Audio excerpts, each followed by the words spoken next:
2026-এ voter লিস্টে নতুন করে নাম তোলা নিয়ে ইলেকশন কমিশন অফ ইন্ডিয়া থেকে কিন্তু গুরুত্বপূর্ণ একটা নোটিফিকেশান চলে এসছে। যে সমস্ত ব্যক্তিদের বয়স 18 বছর এবং তার ঊর্ধ্বে হয়ে গেছে তাদের কিন্তু নতুন করে ভোটার লিস্টে নাম তোলার জন্য সুবিধা চলে এসছে। 2026 সালের 1 জানুয়ারি থেকে কিন্তু ভোটার লিস্টে নতুন করে নাম তোলার যে প্রক্রিয়াটা সেটা কিন্তু শুরু করছে ইলেকশন কমিশন অফ ইন্ডিয়া। কিভাবে আপনি 2026 সালে নতুন করে ভোটার লিস্টে নাম তোলার জন্য আবেদন করবেন, অনলাইনে কিভাবে আবেদন করবেন অথবা অফলাইনে আপনি কিভাবে আবেদন করবেন, শুধুমাত্র ফর্ম 6 জমা করলে হবে না, তার সঙ্গে অ্যানেক্সার 4 অর্থাৎ স্বঘোষণাপত্রও কিন্তু জমা করতে হবে। এই অ্যানেক্সার ফর্ম আপনি কিভাবে ফিল আপ করবেন অথবা ফর্ম 6 অফলাইনের ফর্ম কিভাবে ফিল আপ করবেন অথবা আপনি এই ফর্ম 6 এবং অ্যানেক্সার 4 এই ফর্মগুলো কোথায় পাবেন, সেগুলো ফিল আপ করার পরে কোথায় জমা করবেন, সঙ্গে কী কী ডকুমেন্টস আপনাকে জমা করতে হবে, সমস্ত বিষয়টা কিন্তু আমরা আজকের এই ভিডিওতে বিস্তারিতভাবে জেনে নেওয়ার চেষ্টা করব। ভিডিওটি বিস্তারিতভাবে দেখে নেওয়ার আগে ছোট্ট একটা অনুরোধ, যদি চ্যানেলে নতুন হয়ে থাকেন অবশ্যই চ্যানেলটা সাবস্ক্রাইব করে রাখবেন এবং নোটিফিকেশনটা অল করে রাখবেন এই ধরনের সমস্ত আপডেট সবার আগে পাওয়ার জন্য। চলুন আজকের আপডেটটা আমরা বিস্তারিতভাবে দেখে নিই। ইলেকশন কমিশন অফ ইন্ডিয়া অর্থাৎ নির্বাচন কমিশন কর্তৃক প্রকাশিত একটি ব্যানার কিন্তু আপনার স্ক্রিনের সামনে রয়েছে।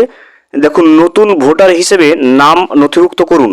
ভারতের নির্বাচন কমিশন সমস্ত যোগ্য নাগরিকদের নতুন ভোটার হিসেবে নাম নথিভুক্ত করার জন্য কিন্তু আহ্বান জানাচ্ছি। কিভাবে শুধুমাত্র একটি ঘোষণাপত্র সহ ফর্ম 6 জমা দেবেন। দেখুন, কারা এই ফর্ম পূরণ করতে পারবে। 1 জানুয়ারি 2026 তারিখ থেকে যে সমস্ত ভারতীয় নাগরিকের বয়স 18 বছর বা তার বেশি হবে তারা কিন্তু ভোটার লিস্টের নাম তোলার জন্য এই ফর্ম 6 এবং স্বঘোষণাপত্র অর্থাৎ অ্যানেক্সার 4 কিন্তু জমা করতে পারবেন। যিনি সংশ্লিষ্ট নির্বাচন ক্ষেত্রে সাধারণভাবে কিন্তু বসবাস করতে হবে, অন্য কোনো স্থানের ভোটার তালিকায় যার নাম নথিভুক্ত নেই, নতুন করে যারা ভোটার লিস্টে নাম তুলতে চান তারাই কিন্তু এই ফর্মটা ফিল আপ করবেন। কীভাবে ফিল আপ করবেন দেখুন, কয়েকটি পদ্ধতি দেওয়া রয়েছে। ইসিআই নেট যে ইলেকশন কমিশন অফ ইন্ডিয়া অর্থাৎ মুখ্য নির্বাচন কমিশনের যে অ্যাপ্লিকেশন রয়েছে অফিসিয়াল, সেই অ্যাপ্লিকেশনের মাধ্যমে আপনাকে ডাউনলোড করতে হবে। মোবাইল নম্বর দিয়ে নতুন ব্যবহারকারী হিসেবে রেজিস্টার করতে হবে এবং ওটিপি দিয়ে সেটাকে ভেরিফাই করতে হবে। করার পরে ভোটার যে পরিষেবা রয়েছে ভোটার সার্ভিস, সেখানে যেতে হবে আপনাকে এবং ভোটার রেজিস্ট্রেশন ফর্মে ক্লিক করে আপনাকে স্বঘোষণাপত্র সহ ফর্ম 6 পূরণ করতে হবে। অফলাইনে যদি আপনি জমা দিতে চান সেক্ষেত্রে কিন্তু আপনাকে ঘোষণাপত্র সহ অর্থাৎ অ্যানেক্সার 4 এবং 6 নম্বর ফর্ম আপনার স্থানীয় বিএলওর কাছ থেকে সংগ্রহ করতে হবে। সেগুলো কিন্তু আপনাকে বাড়িতে বসে ফিল আপ করতে হবে এবং সেই ফিল আপ করার পরে কিন্তু সেই ফর্ম 6 এবং অ্যানেক্সার 4 ফর্মটা কিন্তু আপনার বিএলওর কাছে জমা করতে হবে।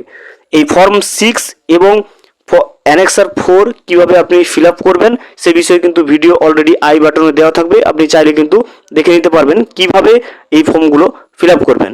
এছাড়া আপনি যে ভোটার পোর্টাল রয়েছে নির্বাচন কমিশনের voters.eci.gov.in এই অফিসিয়াল ওয়েবসাইটেও গিয়ে কিন্তু আপনি অনলাইনে নতুন করে ভোটার তালিকায় নাম তোলার জন্য কিন্তু আবেদন করতে পারবেন। ভিডিওটি সম্পূর্ণভাবে দেখার জন্য অসংখ্য ধন্যবাদ। এখনও পর্যন্ত যদি চ্যানেলে নতুন হয়ে থাকেন এবং সাবস্ক্রাইব না করে থাকেন অনুগ্রহ করে চ্যানেলটা সাবস্ক্রাইব করে পাশে থাকবেন।